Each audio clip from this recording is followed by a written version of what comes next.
Salam sejahtera kepada Dr. Azamri dan rakan-rakan sekalian. Kami, kumpulan Mensukan, akan membentangkan mengenai reka bentuk kajian kes. Ahli kumpulan kami terdiri daripada saya, Viviana Irina, Ngu Kehi, Viviana Kimpa, Tiong Siwi, Dayang Nurhayati, dan Hajia. Kita mulakan dengan pengenalan kepada kajian kes.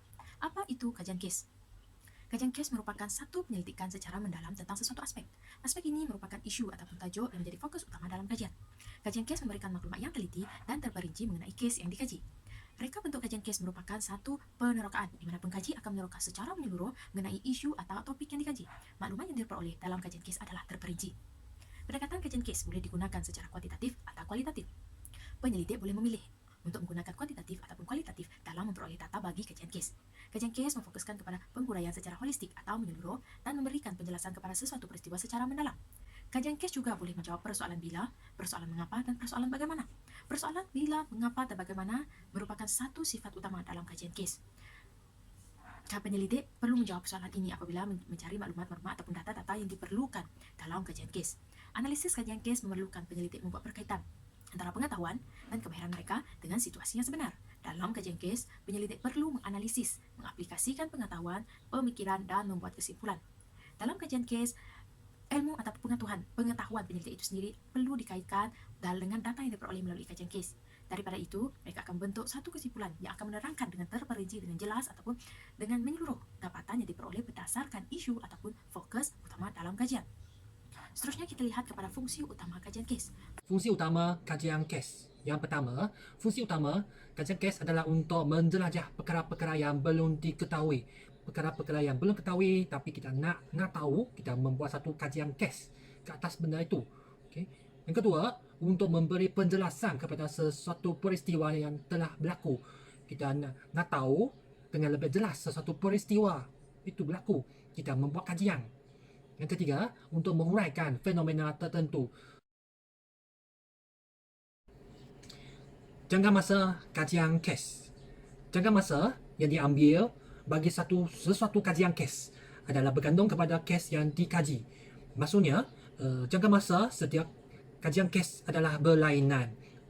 Ada yang mengambil masa yang panjang, tapi ada kajian kes yang mengambil masa yang pendek. Ini disebabkan proses pengumpulan data, proses menganalisis dan menginterpretasikan data masa yang digunakan adalah berlainan.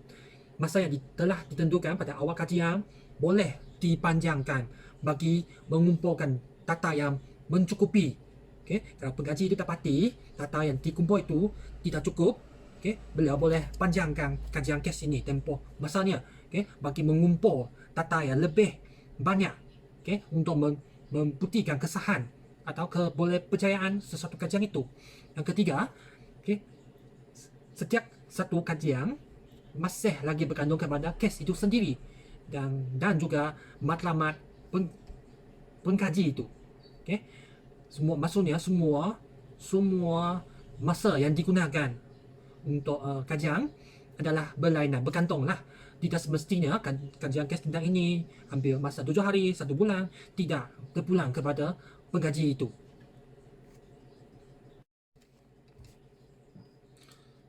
Lokasi kajian yang dijalankan. Okay? Lokasi maksudnya tempat kajian itu dijalankan. Okay? Sesuatu kajian kes itu boleh dijalankan di tempat kes atau perkara itu berlaku, tempat yang berlaku, kita buat kajian kes di tempat itu. Contohnya di sekolah, okay, dan persekitarannya, atau di asrama yang berkaitan lah dengan kehidupan murid, okay, yang asrama dan juga persekitarannya. Ini adalah contoh bagi cikgu lah, bagi cikgu atau mana-mana pengaji yang nak buat kajian tentang sekolah, tentang guru, tentang murid, okay, mereka akan buat kajian-kajian ini di sekolah. Okay. Kedua, kajian juga boleh dijalankan di persekitaran yang serupa dengan tempat kejadian agar perbandingan dapat dibuat. Okay. Kajian ini juga boleh dibuat, okay, di tempat yang serupa, contohnya pedalaman, sekolah pedalaman, okay, sekolah luar bandar, okay, mereka persekitaran mereka serupa sahaja, okay. daripada membuat kajian di pedalaman, kita boleh buat di luar bandar. Okay? Dan juga boleh membuat perbandingan dua-dua tempat ini. Okay? Ketiga, digunakan untuk menjelas, okay, meneroka peristiwa dalam konteks sehari di mana ia berlaku. Di sini, okay, bermaksud, okay, tempat itu, buat kajian tentang tempat itu, okay, sesuatu fenomena yang berlaku di tempat itu, okay, tempat kajian, okay, akan membuat penerokaan peristiwa di tempat itu yang berlaku setiap hari, ada setiap bulan, ada mana-mana. Ini adalah berkaitan dengan lokasi kajian yang dijalankan. Oke, selamat sejahtera. Saya Viviana Kimpa. Saya akan teruskan pembentangan dengan slide yang seterusnya, itu cara penulisan objektif dalam kajian case. Oke, kita lihat objektif kajian. Oke, apa yang dimasukkan dengan objektif kajian? Objektif kajian ialah sasaran sebenar penyelidik yang boleh dicerap. Oke, dalam arti kata lain, objektif adalah lebih khusus dan digunakan untuk mencapai sesuatu maklumat penyelidikan, dan disebabkan itu objektif perlu dinyatakan dengan jelas dan mampu dicapai. Objektif yang baik menggunakan perkataan perlakuan. Okay, apa yang dimasukkan dengan perlakuan? Okay, perlakuan ini contohnya seperti menyatakan, menghuraikan, menyenaraikan, mengenal pasti, mengkaji hubungan, dan ataupun meneroka. Okay.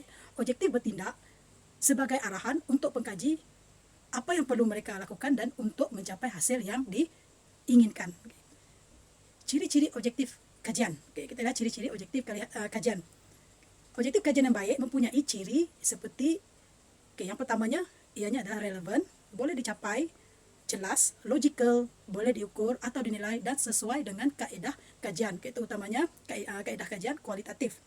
Selain itu, ia juga menggambarkan penerokaan ke arah memahami gejala dan peranan pihak tertentu dalam bentuk deskriptif, yaitu kualitatif. Objektif kajian ini terbagi kepada dua jenis, yaitu objektif umum dan objektif khusus. Kita lihat apa yang dimasukkan dengan objektif umum. Objektif umum merupakan pernyataan meluas tentang hasil kajian yang diharapkan ataupun niat umum pengkaji yang dapat memberi gambaran tentang cadangan penyelidikan beliau. Objektif umum kajian menyatakan perkara yang dijangka dicapai oleh penyelidik daripada penyelidikan tersebut secara umum. Kita lihat contoh dia. Contoh objektif umum ni. Objektif umum, contohnya mengenal pasti faktor-faktor terjadinya masalah disiplin dan cara untuk mengatasinya di kalangan pelajar sekolah. Inilah contoh objektif umum, iaitu satu objektif sahaja. Kita lihat objektif yang kedua, objektif khusus. Objektif khusus ini adalah daripada objektif umum yang telah dipecah-pecahkan kepada beberapa bahagian yang lebih kecil dan merupakan ringkasan hasil yang dapat dicapai oleh penyelidik. Objektif khusus ini ianya haruslah sistematik untuk menangani persoalan kajian. Dalam objektif khusus, pengkaji harus menyatakan tindakan yang harus dilakukan, tempat dan tujuan kajian dijalankan. Ianya perlu berkait rapat dengan persoalan kajian. Kebiasaannya, dalam objektif khusus ini, ianya perlu diberi nombor supaya setiap objektif dibaca sebagai pernyataan individu bagi menyampaikan niat pengkaji.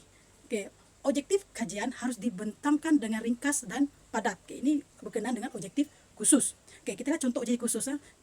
Contoh objektif khusus ini ada 3. Contoh di sini. Pertama, mengenal pasti faktor-faktor masalah disiplin pelajar. Kedua, mengetahui persepsi pelajar terhadap disiplin di sekolah. Ketiga, mencari jalan penyelesaian terhadap masalah disiplin. Ini adalah objektif khusus. Hasil pecahan daripada objektif umum yang telah diterangkan dalam slide sebentar tadi. Jadi ini saja daripada saya. Yang ketiga terhasil daripada iaitu hasil bertulis, iaitu petikan atau keseluruhan dokumen, surat menyurat ataupun rakaman. Seterusnya kita tengok cara persampalan dalam kajian kes. Sampel ditentukan oleh yang pertama iaitu saiz sampel, yang kedua adalah teknik persampalan. Saya akan fokus kepada saiz sampel. Pemilihan saiz sampel di dalam kajian selalunya bergantung kepada dua perkara penting, iaitu jenis populasi dan reka bentuk kajian. Kalau kita tengok saiz sampel dalam kajian kes, iaitu ditentukan oleh jenis populasi. Dalam kajian kes, subjek-subjek yang terdapat dalam populasi ini adalah homogen, di mana kajian tidak memerlukan saiz sampel yang besar. Dia hanya melibatkan saiz sampel yang kecil lah. Iaitu yang kedua adalah reka bentuk kajian, iaitu kajian kes iaitu suatu kajian kualitatif yang memerlukan sampel yang jauh lebih kecil, sebab data kualitatif berupa kata-kata ataupun tulisan tentang tingkah laku manusia yang dapat diamati lah, maksudnya fenomena yang dapat dikaji, yang diramal. Okey, biasanya untuk menentukan saiz sampel, kita boleh merujuk jadual penentuan saiz sampel. Kita boleh rujuk jadual oleh Qureshi dan Morgan 1970 ataupun jadual Cohen iaitu 2001. Kita boleh rujuk jadual di sana, ada cara penentuan saiz sampel. Okey, untuk tajuk yang seterusnya akan diterangkan oleh kawan. Jadi saya boleh rumuskan di sini tentang penentuan persempelan dalam kajian kes. Walau apapun keputusan pemilihan kita, semuanya bergantung kepada kita sendiri ataupun pengkaji yang menjalankan penyelidikan tersebut. Sebab tidak kira jenis, prosedur, saiz sampel yang kita gunakan perlu ada justifikasinya. Sebab ini penting yang akan membuktikan bahawa kita faham ataupun tidak dalam untuk kajian yang kita sendiri jalankan kelak lah. Okey, seterusnya saya beri kepada rakan kumpulan yang lain untuk pembentangan seterusnya. Sekian. Assalamualaikum, salam sejahtera dan salam Aidilfitri kepada doktor dan juga rakan-rakan. Saya ingin membentangkan tajuk berkaitan persempelan dalam penyelidikan, iaitu dalam terdapat dua jenis prosedur persempelan, iaitu persempelan kebarangkalian juga dikenali sebagai persempelan secara rawak lebih kepada berbentuk kajian kuantitatif. Yang kedua ialah persempelan bukan kebarangkalian, iaitu persempelan secara tidak rawak, iaitu lebih kepada kajian berbentuk kualitatif.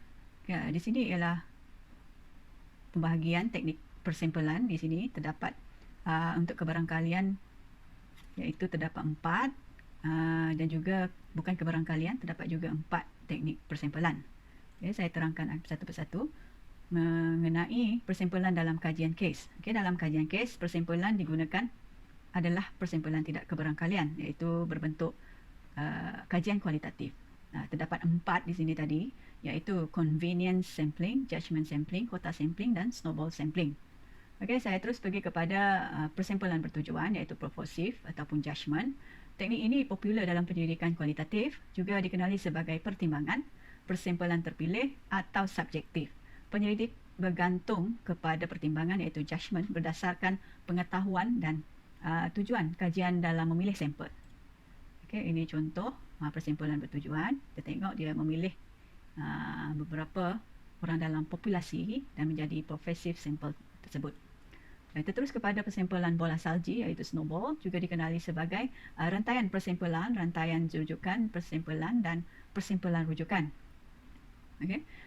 Teknik sampling bukan kebarangkalian yang mana subjek kajian merekrut subjek masa depan dalam kalangan mereka sendiri. Okay. Responden diminta memperkenalkan peserta lain dan kajian persempelan ini juga digunakan jika peserta sukar dikenal pasti atau kes adalah critical atau sensitif. Kita tengok di sini. Ini adalah contoh kepada persempelan bola salji. Iaitu penyelidik memilih sampel berdasarkan ciri-ciri tertentu. Dan responden diminta memperkenalkan kepada peserta yang lain. Proses ini berulang-ulang sampai saiz sampel dianggap mencukupi. Okay. Yang kedua, yang seterusnya persempelan convenience, iaitu penyelidik memilih mana-mana sampel yang paling dekat dengannya. Sampel yang dipilih adalah berdasarkan kesediaan dan sukarela. Persempelan ini biasanya digunakan dalam temu bual. Persempelan ini juga adalah menjimatkan kos dan mudah mengumpul data. Okay, kita tengok macam mana proses contoh persempelan convenience ini. Okay, this is researcher. Okey, seterusnya persempelan kota, iaitu sampel dipilih secara kebetulan berdasarkan pengetahuan awal penyelidik. Kota dalam sampel akan ditetapkan terlebih dahulu. Penyelidik memilih sampel berdasarkan kategori-kategori yang dianggap wujud dalam populasi tersebut. Okey, kita tengok bagaimana contoh yang diperkatakan. Okey, ini ialah contoh. Okey, itu saja dari saya. Sekian, terima kasih. Seterusnya kita akan lihat kepada instrumen dalam kajian kes. Seperti yang kita sedia maklum, instrumen merupakan cara yang digunakan untuk mengumpulkan data. Contohnya, soalan-soalan atau kenyataan-kenyataan yang dibentuk khas untuk memperoleh maklumat penyelidikan. Alat ini adalah bertujuan untuk membantu pengkaji dalam menjalankan kajian kes serta meningkatkan kebolehpercayaan dan kesahihan kajian. Dalam kajian kes, penyelidik merupakan instrumen utama dalam memperoleh data. Ini bermaksud penyelidik perlu berada sendiri dalam situasi yang dikaji, mendengar dan memerhati sendiri fenomena yang ingin dikaji. Dalam konteks ini, penyelidik akan bertindak sebagai pemerhati utama. Penyelidik akan berada di lokasi sendiri dari awal dan sehingga akhir prosedur kajian dijalankan. Selain daripada itu, penyelidik juga boleh menggunakan alat atau instrumen lain untuk memperoleh data. Antara kaedah instrumen yang boleh digunakan untuk mendapatkan data, kita lihat instrumen yang pertama, yaitu instrumen soal selidik. Terdapat dua jenis soal selidik, yaitu soal selidik berbentuk terbuka dan soal selidik berbentuk tertutup. Dalam kajian kes, soal selidik yang lebih sesuai ataupun lebih banyak digunakan adalah soal selidik berbentuk terbuka. Soal selidik berbentuk terbuka memberi kebebasan kepada responden untuk menjawab. Jawaban sebenar adalah daripada responden dan tidak dipengaruhi oleh penyelidik itu sendiri. Dalam bentuk terbuka, responden bebas memberi jawaban berdasarkan isu dan pendapat mereka sendiri. Berbeza dengan soal selidik berbentuk tertutup. Soal selidik berbentuk tertutup, soalan yang diberikan adalah berstruktur dan responden hanya memilih jawaban berdasarkan senarai jawaban yang ditentukan saja. Masa juga akan diberikan kepada responden untuk menjawab. Dalam soal selidik berbentuk tertutup, ianya adalah mudah untuk dijawab kerana jawapan disediakan dan jawapan juga mudah dianalisis. Ini akan memberikan maklumat ataupun data yang berbentuk kuantitatif.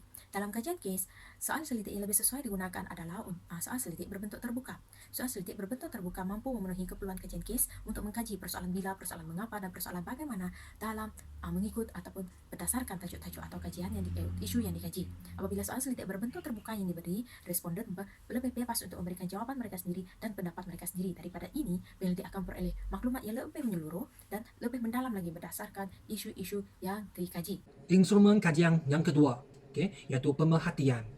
Berikut adalah langkah-langkah untuk meningkatkan kesahan dan kepercayaan kaedah pemerhatian. Cara-cara untuk meningkatkan kesahan dan kepercayaan dengan kaedah ini, kaedah pemerhatian. Yang pertama, tingkah laku manusia yang hendak diperhatikan mestilah diberi definisi yang jelas dan boleh diukur. Tingkah laku manusia, tingkah kelakuan seseorang itu, responden, contohnya responden kita, perlakuan dia, tingkah laku dia, mesti diberi definisi. Yang kedua, menggunakan bantuan alat teknologi, seperti video dan perakam. Guna handphone, guna video cam untuk merakam apa yang kita perhatikan. Kita merakam, contohnya temu buah, kita merakam mereka, kita buat rakaman. Rakaman ini banyak membantu untuk kita lihat balik. Kita lihat slow motion, kita lihat, kita dengar semula, yang dilakukan, apa yang disebut oleh mereka. Yang ketiga, cara pemerhatian tambah selah adalah lebih baik. Cara pemerhatian di sini atas selah aja. Di sini maksudnya pemerhatian kita, yang kita membuat pemerhatian secara senyap-senyap. Kita pemerhatian, kita pemerhatian analisis dalam hati kita catat, kita lihat, kita catat. Keempat, pemerhatian adalah kepada kejadian atau tingkah laku yang seharus diperhatikannya sahaja. Kita pemerhatian tentang perkara atau kejadian atau tingkah laku yang kita nak perhatikan. Perkara yang kita tujukan kepada perkara kejadian yang kita nak ambil perhatian. Berikutnya, elakkan daripada menjalankan pemerhatian tunggal. Maksudnya, pemerhatian tunggal atau kita buat pemerhatian sekali saja. Tidak, kita perlu buat banyak kali, kita buat berulang-ulang kali. Kita buat kali kedua, pemerhatian ketiga, keempat, kita buat banyak kali lah. Ini disebabkan mungkin pemerhatian kali pertama mereka takut, mereka tak berani membuat perbincangan yang lebih atau pergerakan. Seterusnya, masa pemerhatian dibuat secara rawat. Maksudnya pemerhatian ini kita kena buat selalu pada waktu yang berlainan. Pada waktu yang berlainan, mungkin waktu pagi, waktu siang dia aktif, waktu malam dia tidak buat pemerhatian. Seterusnya, hasil pembentangan perlu dicatat secepat mungkin. Di sini bermaksudnya manusia kita senang lupa. Kita manusia senang lupa apa-apa pemerhatian kita dapat, kita terus catat secepat mungkin. Instrumen kajian yang penting ketiga, yang penting juga, temu buah. Mengapa temu buah dianggap cara terbaik untuk mengumpul maklumat? Kenapa temu buah ini sangat penting untuk mengumpul maklumat?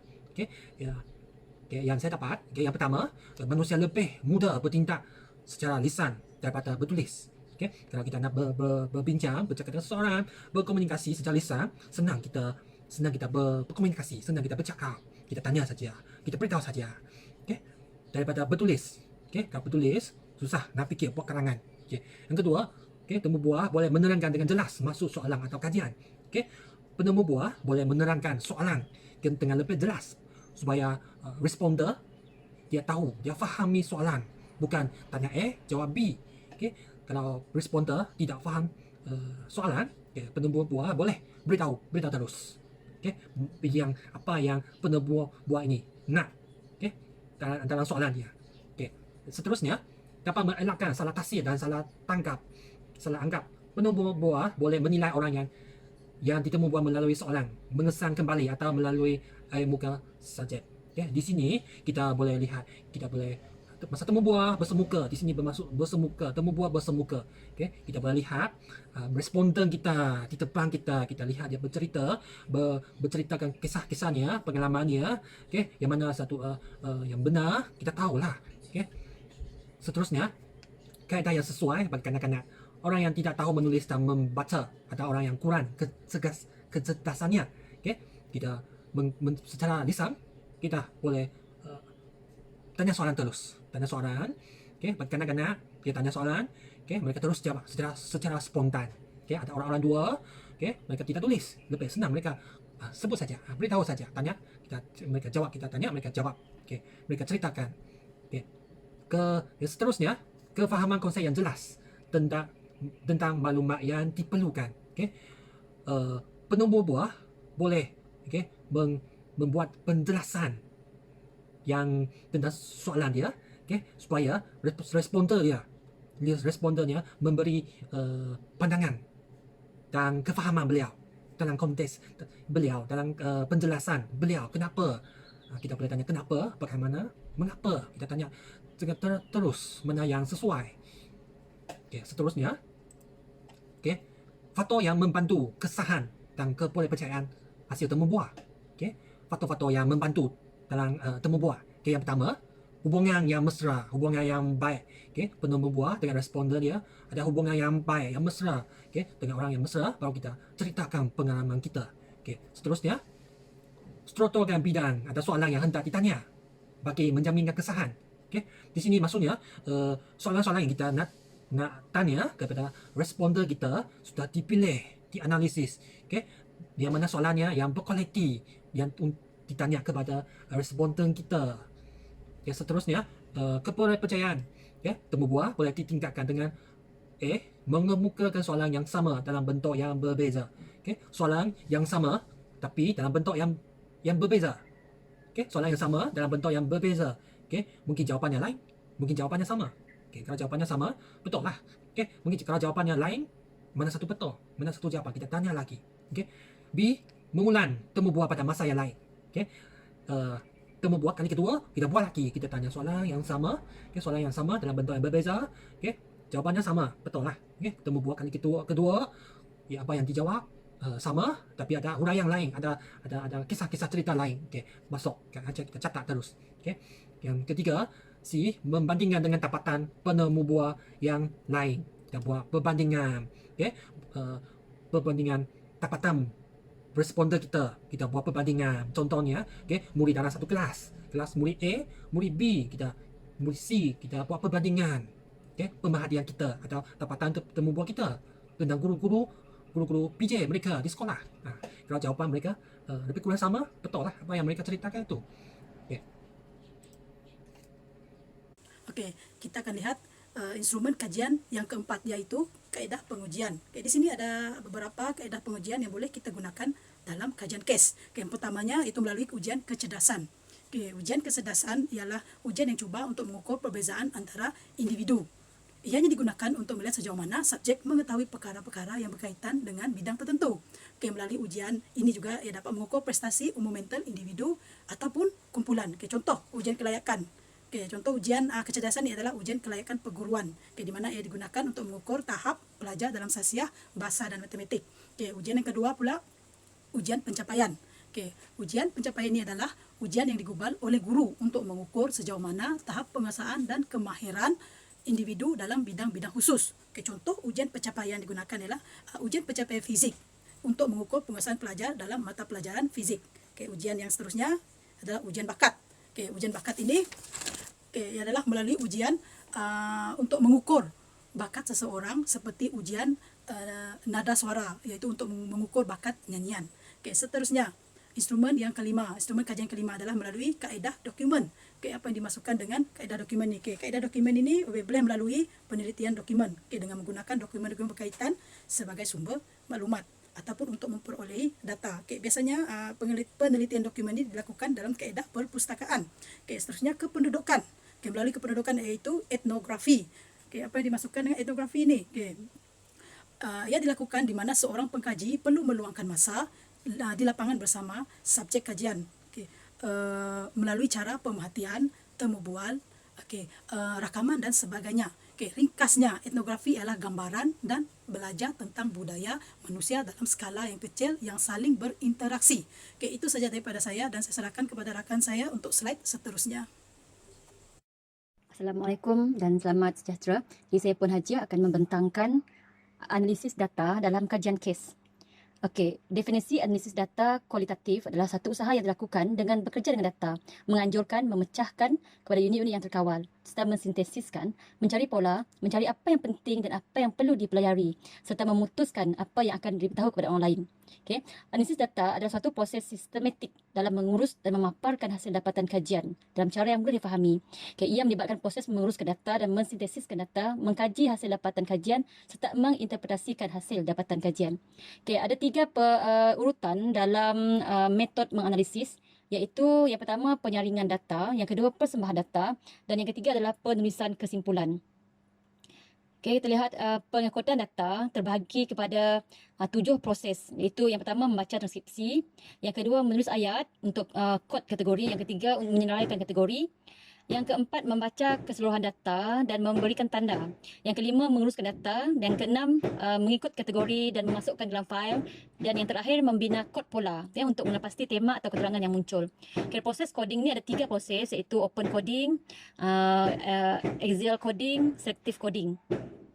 Okey, apa dia persembahan data? Persembahan data adalah satu cara sistematik yang paling jelas untuk memaparkan data agar mudah difahami. Okey, ia harus dipersembahkan secara tersusun dan padat serta dapat menjelaskan keputusan yang dibuat. Okey, persembahan data juga boleh dilakukan dengan menggunakan perkataan, metrik, graf, carta, jadual ataupun huraian.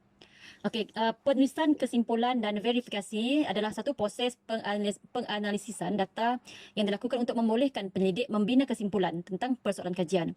Okey, untuk menjamin kesahan, kesimpulan dibina mestilah disokong dengan bukti-bukti daripada data yang diperolehi. Okey, jadi beberapa langkah seperti meneliti hubungan antara data, menyemak kesahan melalui bukti untuk menyokong dapatan, mencari bukti yang tidak selaras dengan dapatan, mempertimbangkan perspektif alternatif, iaitu pemahaman yang diperoleh daripada kajian, menyemak silang dengan perspektif responden ataupun rakan pendidik lain perlulah dilakukan. Okey, kita lihat peringkat-peringkat dalam menganalisis data kualitatif. Okey, jadi proses ini menganalisis data dilakukan apabila telah selesai peringkat pengutipan data dilakukan. Ada 7 peringkat pemprosesan data kualitatif, iaitu transkripsi, organisasi data, pelaziman, coding, tema, demonstrasi, kepercayaan dan kesahan serta yang terakhir adalah laporan. Okey, apa dia transkripsi?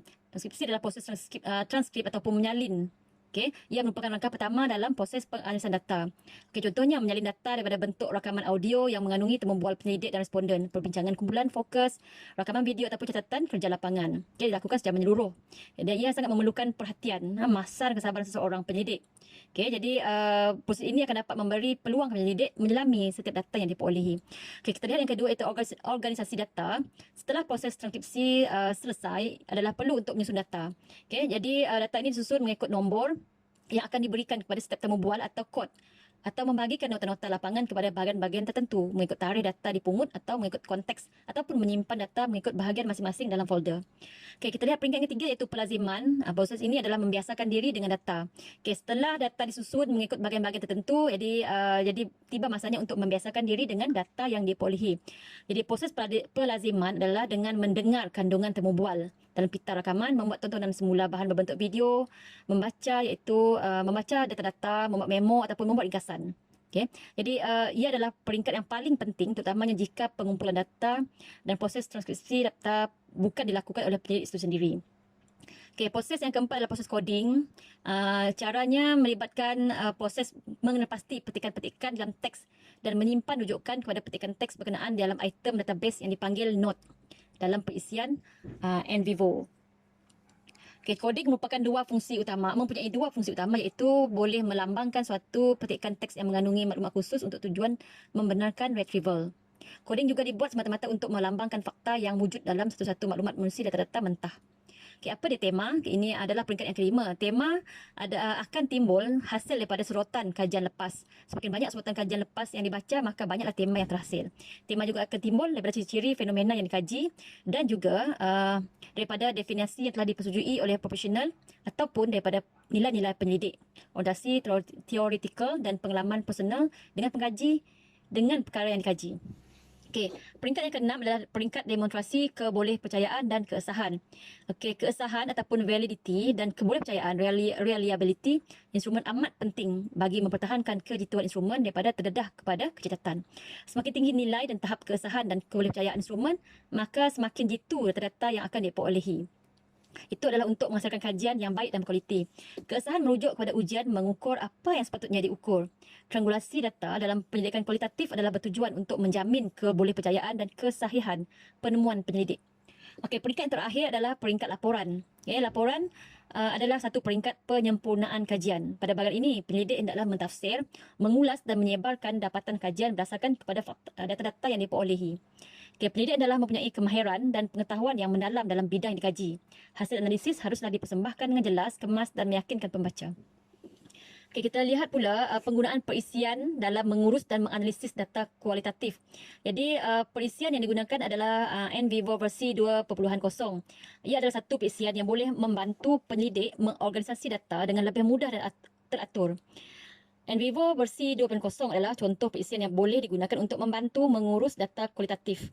Strauss dan Corbin 1998 ada menjelaskan keperluan perisian untuk mengorganisasi data kualitatif. Okay, perisian ini tidak sama dengan perisian SPSS iaitu Software Package for Social Science yang digunakan dalam penyelidikan berstatistik atau kuantitatif. Okay, perisian ini juga relevan digunakan pada peringkat awal penyelidikan hingga ke peringkat pembentukan teori. Okey, ciri-ciri perisian NVivo versi 2.0 ini ada 3 iaitu mudah digunakan, senang diurus, tidak mempunyai step yang banyak untuk difahami.